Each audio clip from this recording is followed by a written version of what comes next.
Buenos días, señores oficiales. Somos el grupo número 1 del Paralelo A y vamos a hablar sobre los conflictos contemporáneos, conflicto de Afganistán, el conflicto de Rusia contra Ucrania, y en los temas a tratar vamos a realizar la historia militar, el liderazgo militar, derecho internacional humanitario y la plana mayor. Soy el teniente de caballería blindada Caiza Pila Wilmer Santiago. Soy el teniente de artillería López Miranda Santiago Emanuel. Soy el teniente de infantería Vargas Aiwa Don David. Soy el teniente de infantería Peñafiel Bisuete Edgar Andrés. Soy la teniente de intendencia Reati Flores Viviana Alejandra. A continuación vamos a desarrollar los temas antes mencionados en el siguiente video. Historia militar, guerra de Afganistán. Durante el siglo XX se convirtió en un espacio geopolítico de interés de potencias mundiales, especialmente durante la Guerra Fría. 2. Asia Central.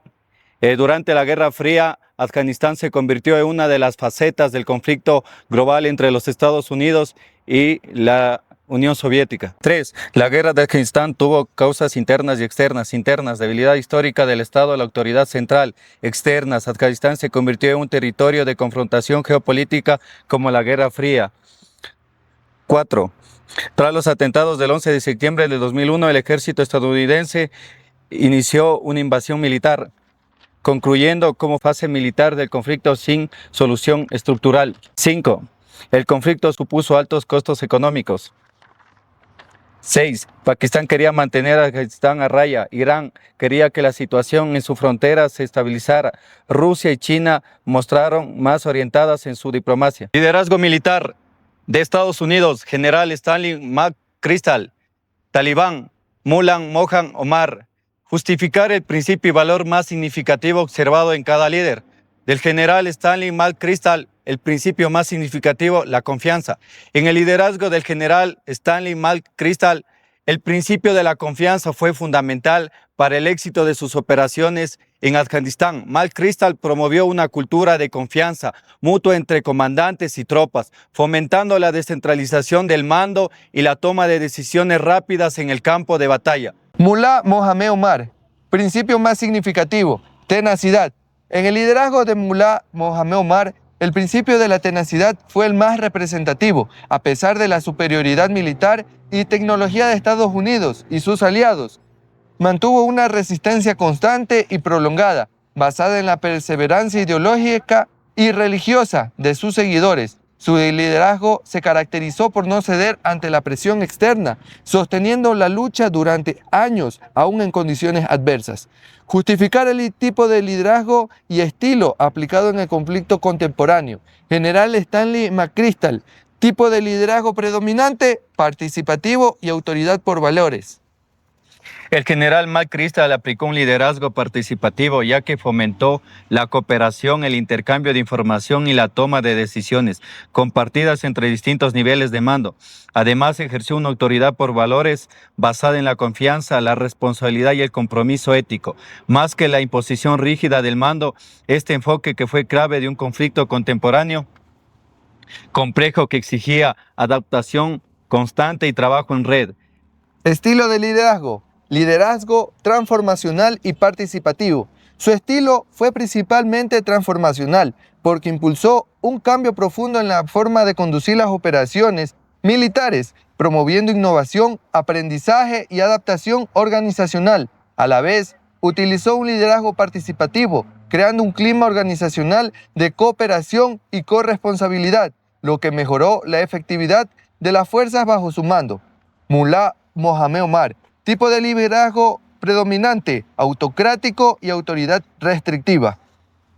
El Mullah Mohan Omar ejerció un liderazgo autocrático, concentrado el poder de decisión en su figura y exigiendo obediencia absoluta. Su autoridad fue restrictiva, sustentada en normas rígidas, control estricto y una interpretación estricta de la ideología religiosa, sin espacio para la participación o el debate interno.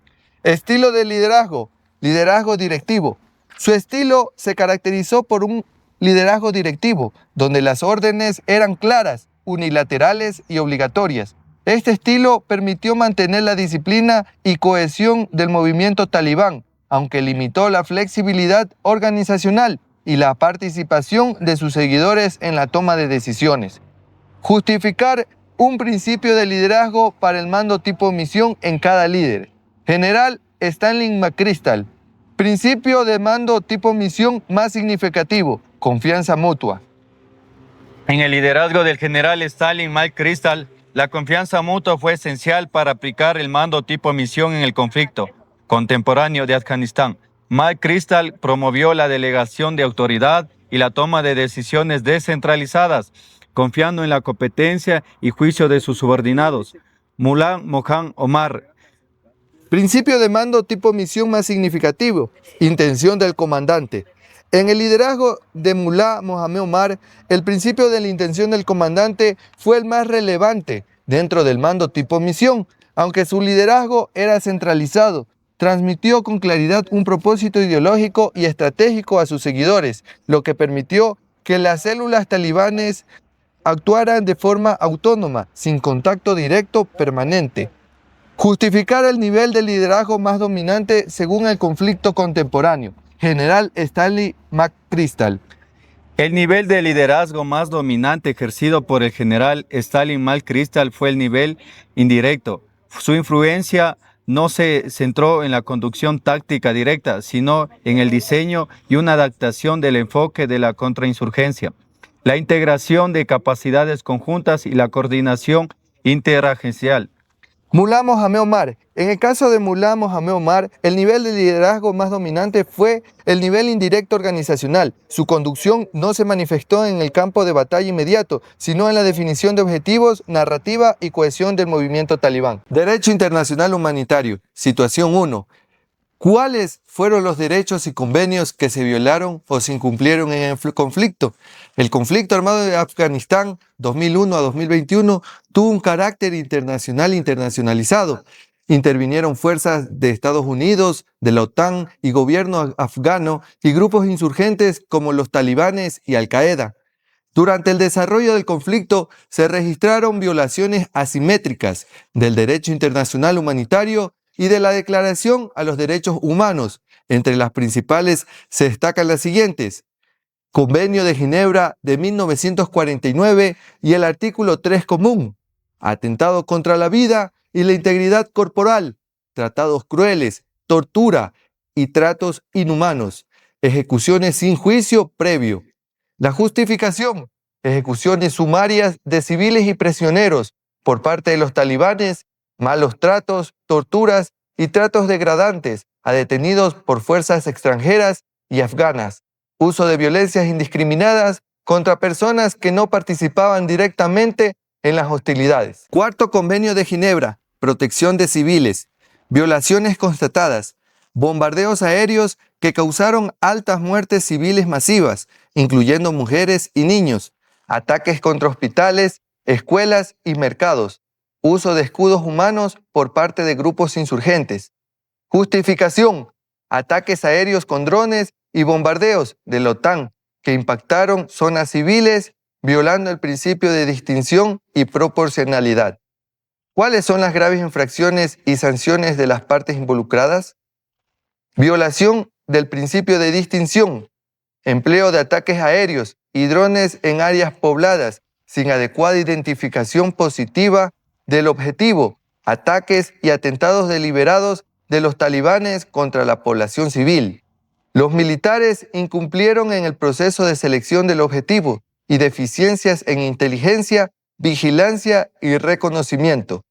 Violación del principio de proporcionalidad, uso de munición de alto poder destructivo en zonas urbanas, daños colaterales excesivos en relación con la ventaja militar concreta y directa esperada.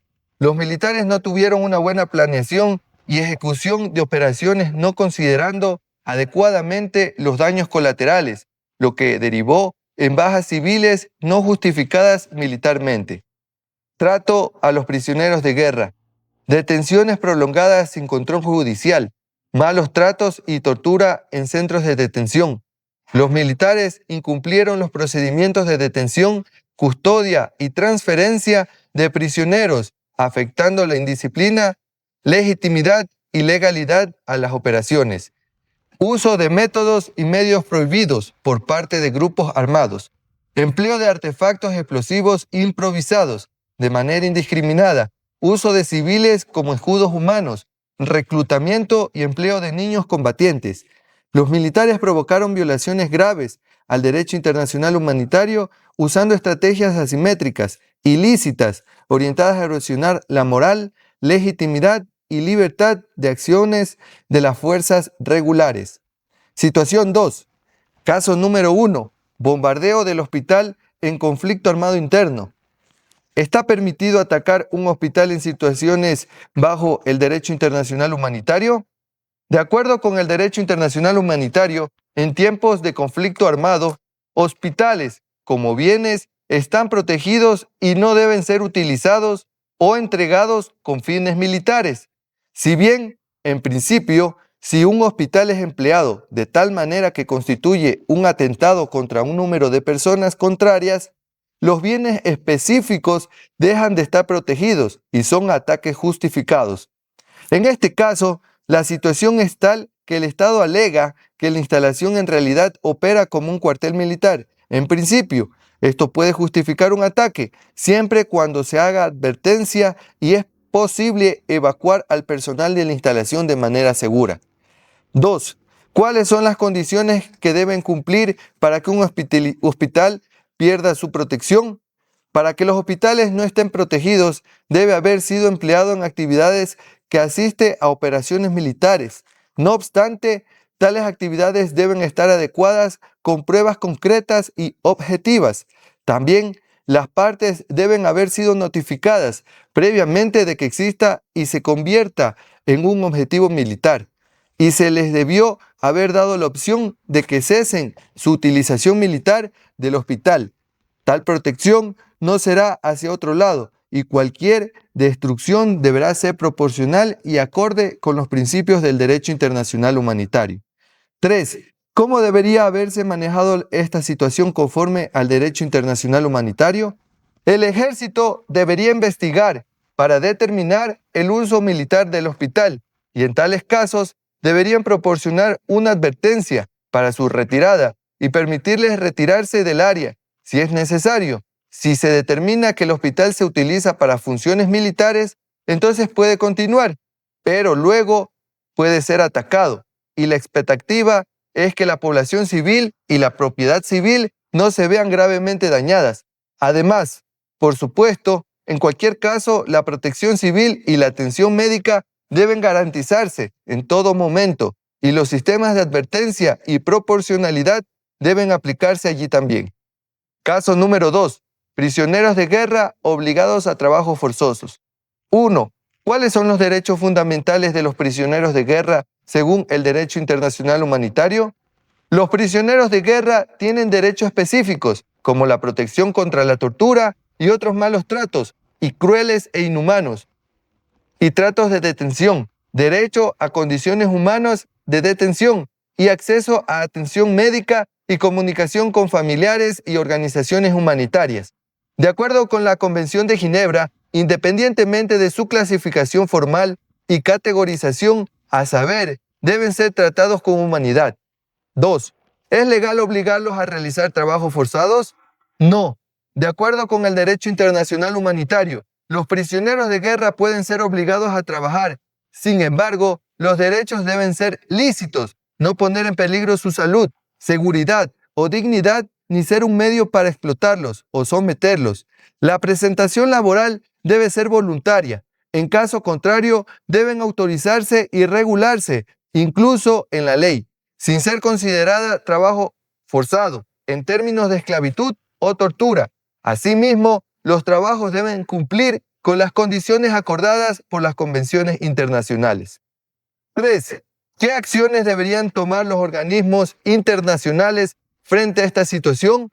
Además, las Naciones Unidas y la ONG y Comité Internacional de la Cruz Roja, en primer lugar, pueden intervenir en la escena actual mediante innumerables inspecciones y monitoreo. Se sugiere que otro reclamo sería abolir todo tipo de trabajos forzados, en la detención y exigir el respeto de los prisioneros y los derechos humanos, motivando a las entidades legales a levantar casos contra cualquiera que interfiera con el derecho internacional humanitario.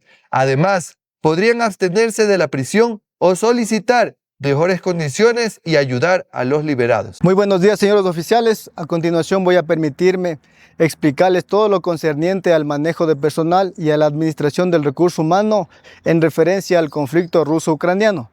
Si bien es cierto, partiremos desde el origen del conflicto como tal. Como todos conocemos, la gran invasión inicia en el 2022, pero oficialmente el conflicto se da en febrero de 2014.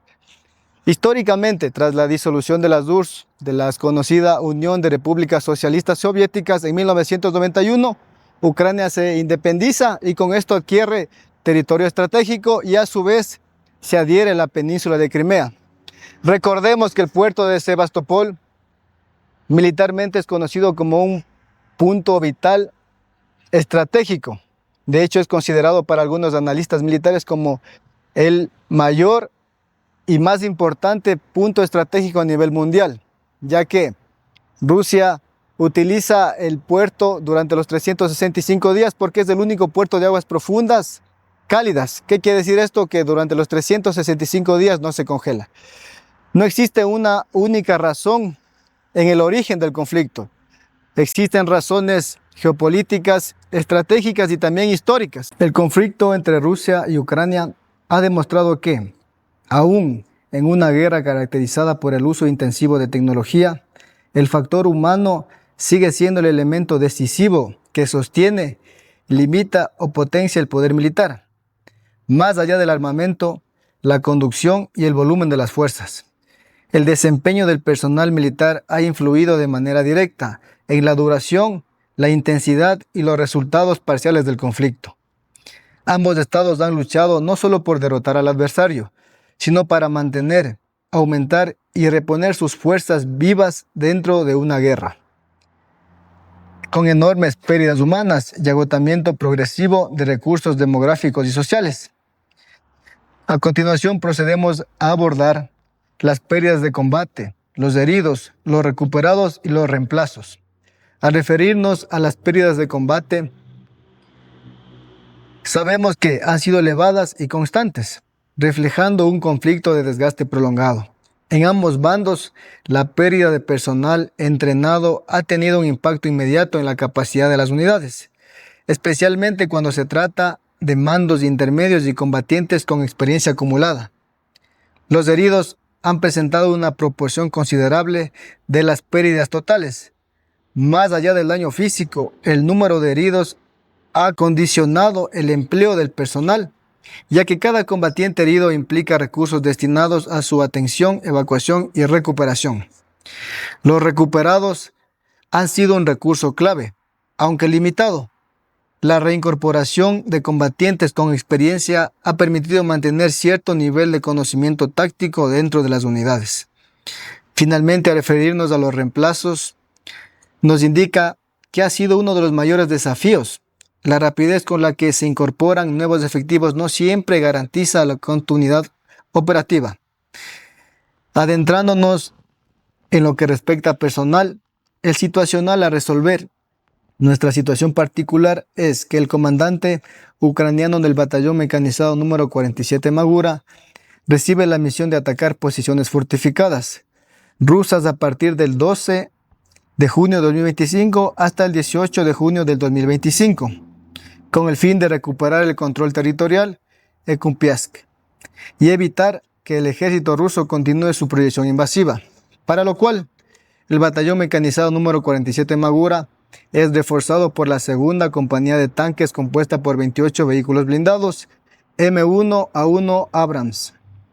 Considerando que el orgánico de un batallón mecanizado ucraniano es de 538 hombres y para la operación el batallón número 47 Magura se encuentra al 94% de efectividad. Usted como oficial de personal y miembro asesor de su comandante, dé contestación a los siguientes pedidos. 1. ¿Cuál es el insumo o la herramienta que ayudará al comandante del batallón a obtener un cálculo anticipado de los hombres que perdería en este tipo de operación? La herramienta que vamos a utilizar para responder al pedido es el cálculo anticipado de pérdidas. ya que por medio de la aplicación de esta herramienta se puede realizar la apreciación de las pérdidas de personal mediante la recopilación de datos acerca de las pérdidas de combate, basándose en tablas preelaboradas que proporcionan información para el cálculo anticipado de las pérdidas y complementan la apreciación del personal. A continuación vamos a resolver los diferentes pedidos. Pedido número 1. ¿Cuál es el total de disponibles que tendrá su comandante para el cumplimiento de la misión? Teniendo como orgánico que el batallón número 47 Magura tiene 538 hombres y se encuentra en 94% de efectividad. Realizamos la operación matemática y obtenemos como resultado 506 soldados. Pero recordemos que el batallón se encuentra reforzado y a este valor le sumamos los 28 soldados pertenecientes a la compañía de vehículos blindados, teniendo como tal 534 hombres. Pedido número 2. Determine el numérico total aproximado de oficiales que se perdería en esta operación. Verificando nuestro cálculo anticipado de pérdidas, verificando el total de pérdidas, tenemos un número de 122 soldados. Este numérico se multiplica por el coeficiente 6.5 que corresponde al porcentaje aproximado de pérdidas a oficiales, teniendo como resultado 8 oficiales, resulta como el total de pérdidas durante la operación. Pedido número 3. Indique la cantidad de disponibles que dispondría su batallón al finalizar el ataque. Al finalizar el sexto día de operaciones, mantendremos 432 disponibles. Pedido número 4. Determine el número aproximado de fusileros que perdería el tercer día de combate. Verificamos nuestro cálculo anticipado de pérdidas y verificamos que el primer día existen 34, el segundo día existe 17 y el tercer día 17. Nos da un total de 68 soldados infantes. Para obtener el resultado de fusileros únicamente se multiplica los 68 soldados infantes por el coeficiente 87.4 y nos da el número exacto de fusileros que corresponde a 60 fusileros. Pedido número 5. Determine el numérico de reemplazos que necesitaría solicitar al cuarto día de operación. Volviendo nuevamente a nuestro cálculo anticipado de pérdidas, verificamos que en el primer día necesitamos 30 reemplazos. Sumado al segundo día, que se requiere 15 reemplazos. También se le suma el tercer día con 15 reemplazos y finalmente se suma el cuarto día con 15 reemplazos, dándonos una totalidad de 75 reemplazos, que son los que necesitaríamos al cuarto día de operación. Sexto pedido. ¿Cuál sería el porcentaje de final con el que quedaría su batallón al término de la misión? Tomando en cuenta que el batallón se encuentra al 94% de efectividad, realizamos una regla de 3, en donde 534 soldados equivale al 94% de efectividad y 432 soldados necesitamos saber a qué porcentaje equivale. Entonces, la operación matemática consiste en que 432 soldados se multiplica por el 94% de efectividad y se divide para los 534, dándonos como un porcentaje de efectividad del 76%. Pedido número 7.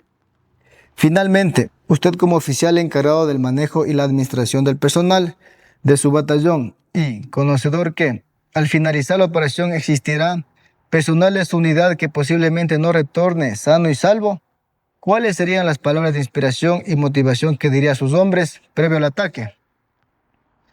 Considerando que como comandante de la unidad, las palabras que utilizaría son: camaradas, hoy no marchamos con la certeza de volver, marchamos por el honor de cumplir la misión. Puede que el combate nos exija la vida, pero jamás le entregaremos nuestras almas al miedo. Si caemos será de pie, mirando al frente, sabiendo que nuestro sacrificio dará sentido a la victoria de quienes continúen. Hoy la historia nos observa y nosotros no le fallaremos. Como conclusión, en el análisis de las pérdidas humanas en el conflicto ruso-ucraniano, demuestra que la guerra moderna no se define únicamente por el número de bajas, sino por la capacidad de gestionar el ciclo completo del combatiente, que como tal es el combate, heridos, evacuación, recuperación y reemplazos. La experiencia del conflicto confirma que las bajas mal gestionadas erosionan rápidamente la capacidad militar, que la atención y la evacuación preservan el capital humano. Los reemplazos sin preparación adecuada aumentan las pérdidas futuras y que el factor humano sigue siendo un recurso finito y estratégico. Este conflicto reafirma que la sostenibilidad del poder militar depende directamente de cómo se administran las pérdidas humanas, más que de la simple disponibilidad de efectivos. Muy buenos días. En lo que se refiere a inteligencia militar, en este momento vamos a desarrollar los planes de búsqueda de información de los bandos en la guerra de Afganistán, tomando en cuenta que es la información específica sobre el enemigo que necesita el comandante para poder llegar a conclusiones y tomar decisiones acertadas en cuanto a la guerra. Como primer punto, tenemos el plan de búsqueda de información de la 10ª División de Montaña de Estados Unidos, quien lleva el esfuerzo principal en el conflicto de Afganistán. Y como segundo punto, desarrollaremos el plan de búsqueda de información de los grupos extremistas talibanes, específicamente el grupo terrorista Al-Qaeda. Como primer plan de búsqueda de información tenemos que la unidad es la 10ª División de Montaña de Estados Unidos, en el periodo comprendido desde el inicio de las operaciones hasta el final de las operaciones. Como requerimientos prioritarios de información tenemos: ¿estará en condiciones los grupos talibanes Al-Qaeda de realizar ataques terroristas en las ciudades principales de los Estados Unidos? De ser así, ¿cuáles son los lugares vulnerables donde pueden haber actos terroristas? ¿Quiénes lo realizarían? ¿Cómo lo realizarían? Especial atención en lugares públicos emblemáticos del país. Como indicios tenemos la amenaza pública del principal líder del grupo terrorista Al-Qaeda, Osama Bin Laden. Como base para órdenes y pedidos de búsqueda tenemos: el primero, identificar lugares emblemáticos públicos de Estados Unidos donde puedan tener efecto los actos terroristas. Segundo, identificar los nombres de mensajeros y principales colaboradores de líderes de las organizaciones terroristas. Y el tercero, identificar métodos concurrentes y posibles de actos terroristas.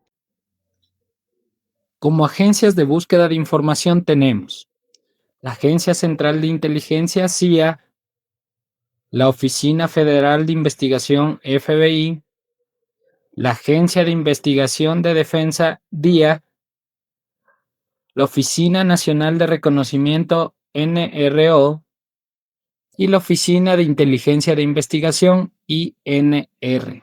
Para el primer pedido, identificar lugares emblemáticos públicos de Estados Unidos donde puedan tener efecto un acto terrorista, las agencias encargadas serán la CIA, Agencia Central de Inteligencia, y la NRO, Oficina Nacional de Reconocimiento, como prioridad a la CIA. Para el segundo pedido, identificar los nombres de mensajeros y principales colaboradores de líderes de la organización terrorista Al-Qaeda, las agencias encargadas serán la del FBI con prioridad. Para el tercer pedido, identificar métodos más concurrentes y posibles de actos terroristas, las agencias encargadas de realizar esos pedidos serán la DIA, Agencia de Inteligencia de Defensa, y la INR, Oficina de Inteligencia de Investigación, con prioridad a la DIA. Como lugar, fecha y hora de entrega de los informes tenemos que el primer pedido será entregado en la base aérea de Bagrán, coordenadas 34 grados 56 minutos 47 segundos norte y 69 grados 15 minutos 54 segundos este, el día 5 de octubre del 2001 a las 6 horas. El segundo pedido será entregado en la base aérea de Bagrán, De igual manera, coordenadas 34 grados 56 minutos 47 segundos norte y 69 grados 15 minutos 54 segundos este. El día 4 de octubre del 2021, de igual manera a las 6 horas. Y el tercer pedido será entregado en la base aérea de Bagrán, coordenadas 34 grados 56 minutos 47 segundos norte y 69 grados 15 minutos 54 segundos este, el día 3 de octubre del 2001 a las 6 horas. Como observaciones tenemos que en caso de tener información confirmada del líder de Al Qaeda, Osama Bin Laden, informar inmediatamente al puesto de mando. Como segundo plan de búsqueda de información, tenemos que la unidad es Al Qaeda, en el periodo comprendido desde el inicio de las operaciones hasta el final de las operaciones. Como requerimientos prioritarios de información tenemos: ¿estará en condiciones la 10ª División de Montaña de Estados Unidos de realizar operaciones ofensivas en Afganistán en contra de los grupos de resistencia talibanes? De ser así, ¿con qué armamento atacarán? ¿Cuándo atacarán? ¿Con cuánto personal atacarán? Especial atención en las ciudades principales de Kandahar y Kunduz. Como indicio tenemos que las amenazas públicas del presidente de Estados Unidos a los grupos talibanes aliados. Como base para órdenes y pedidos de búsqueda tenemos: primero, identificar el tipo de armamento con el que se encuentra dotado las fuerzas de Estados Unidos. Segundo, definir el número exacto de personal militar estadounidense que está por desplegarse a las principales ciudades en Afganistán. Tercero, establecer la fecha en la que las tropas estadounidenses atacarán Afganistán. Como agencias de búsqueda de información tenemos la red Haqqan, Al Qaeda, Tehrik Talibán Pakistán, Hezb Islami Guldubin y Movimiento Islámico de Uzbekistán.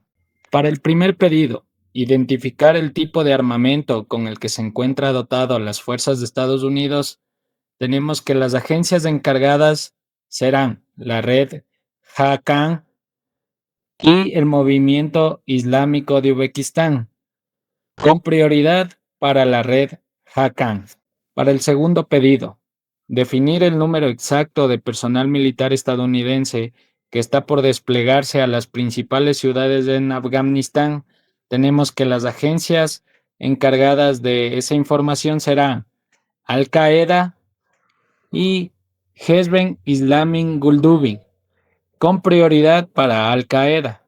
Y para el tercer pedido, establecer la fecha en la que las tropas estadounidenses atacarán Afganistán, tenemos la agencia encargada de realizar ese pedido será Tehrik Talibán Pakistán, con prioridad.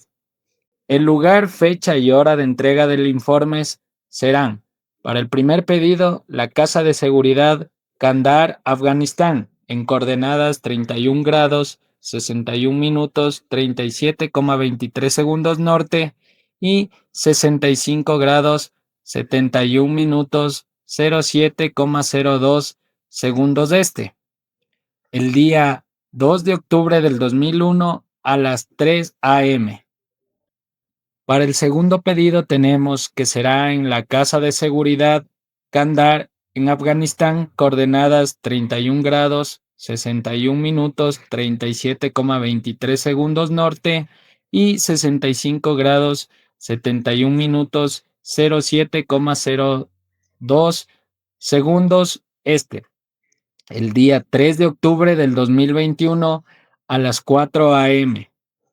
Y para el tercer pedido tenemos que será entregado en la Casa de Seguridad Kandahar, en Afganistán, coordenadas 31 grados 61 minutos 37,23 segundos norte y 65 grados 71 minutos 07,62 segundos este. el día 5 de octubre del 2001 a las 5 a.m. Como observaciones tenemos de que en caso de que existan movimientos de tropas estadounidenses a las principales ciudades, Kandahar o Kunduz, informar inmediatamente al personal encargado de la seguridad. Respecto a la plana mayor, tenemos el campo de operaciones. En la función de operaciones trataremos primero sobre la organización. Es esencial establecer un mando unificado que integre todas las funciones de la unidad militar. Esto asegura que haya una coordinación efectiva con la función de logística y personal. Para esto, el equipamiento y la asignación de personal y que todos los elementos de la operación sigan un plan consensuado. La recepción de unidades especializadas es necesario orientar y reorganizar a estas unidades para operar y mantener unidades entrenadas específicamente en entornos urbanos con enfoque en la prevención de bajas civiles y la minimización de daños colaterales. Lo que respecta al alistamiento operacional, es un entrenamiento al personal militar, implementar programas de entrenamiento que simulen escenarios reales, incluyendo el combate urbano y las respuestas a ataques. De esta manera, manifestaremos la eficacia combativa de nuestras tropas en operaciones reales. Armamento, equipo y munición. Establecer sistemas de logística que aseguren el abastecimiento y la disponibilidad de suministros esenciales. Estas unidades deben estar organizadas para responder rápidamente a las necesidades de defensa nacional, especialmente en periodos de crisis o conflicto. Gestión de operaciones. Desarrollar planes de operación que consideren múltiples escenarios y posibles reacciones de adversidades. Esto debe incluir la evaluación de riesgos, la identificación de criterios y claros para la toma de decisiones. Organización por el combate ideal. Permite ajustar en las operaciones basándose en una situación real que se presente. Esto incluye dar autonomía a las unidades en el terreno para que puedan responder a cada miembro inmediatos. Registros e informes. Mantener un registro meticuloso de todas las operaciones militares que incluyen informes, cartas de situación operativa. Esto facilitará la valorización posterior y la identificación de lecciones aprendidas que puedan ser aplicadas en futuras operaciones. Dentro de la situación hablaremos en operaciones correspondiente a organización, alistamiento operacional y gestión de operaciones. Comenzaremos con organización. Organización de unidades para la flexibilidad operativa. Crear unidades especializadas, organizar fuerzas en unidades que se especialicen en diferentes tipos de operaciones.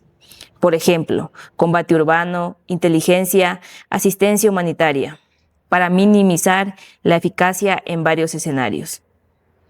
Implementación de un sistema logístico efectivo. Establecer vías de abastecimiento rápido, asegurar que todos los niveles de mando y todas las unidades tengan acceso a un sistema de abastecimiento fluido y continuo durante las operaciones.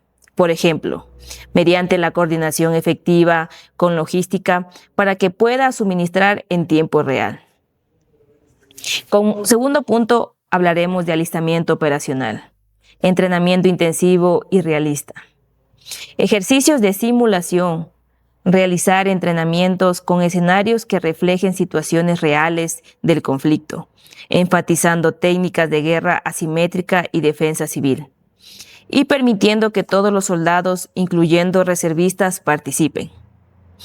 La capacitación adecuada y repetitiva aumenta la preparación de los soldados, haciéndolos más capaces de manejar situaciones de combate reales, lo cual es esencial en un entorno tan complejo como el que enfrentan. La revisión y actualización de capacidades operativas, inspecciones y evaluación regular.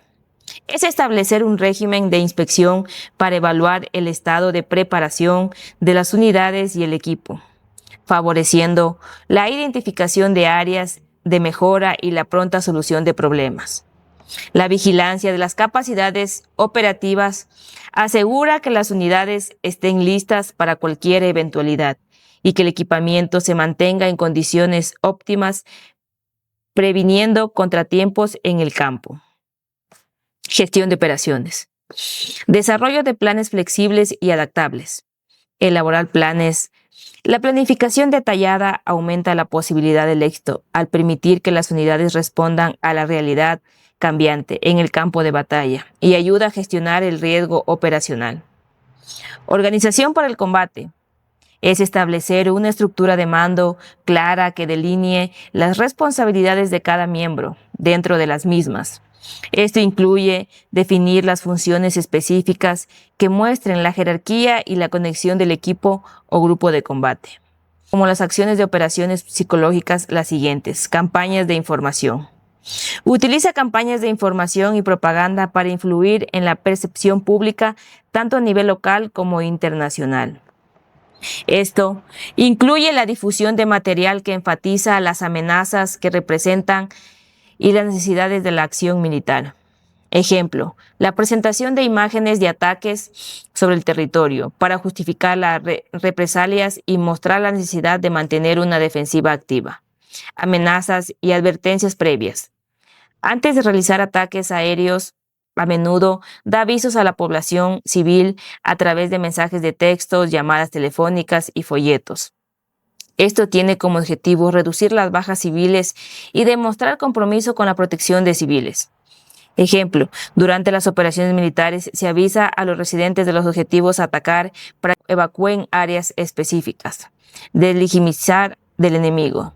Las acciones y operaciones psicológicas también incluyen intentos de deslegitimar, señalando su uso de tácticas como escudos humanos y ataques indiscriminados contra civiles en el territorio. Ejemplo, crear narrativas que presenten no solo como un grupo militante, sino como una organización que pone en riesgo la vida de los propios en el territorio. Mensajes a la tropa. Se implementan operaciones psicológicas dirigidas a las tropas propias para mantener la moral alta, enfatizando la importancia de la misión y la legitimidad de las acciones militares.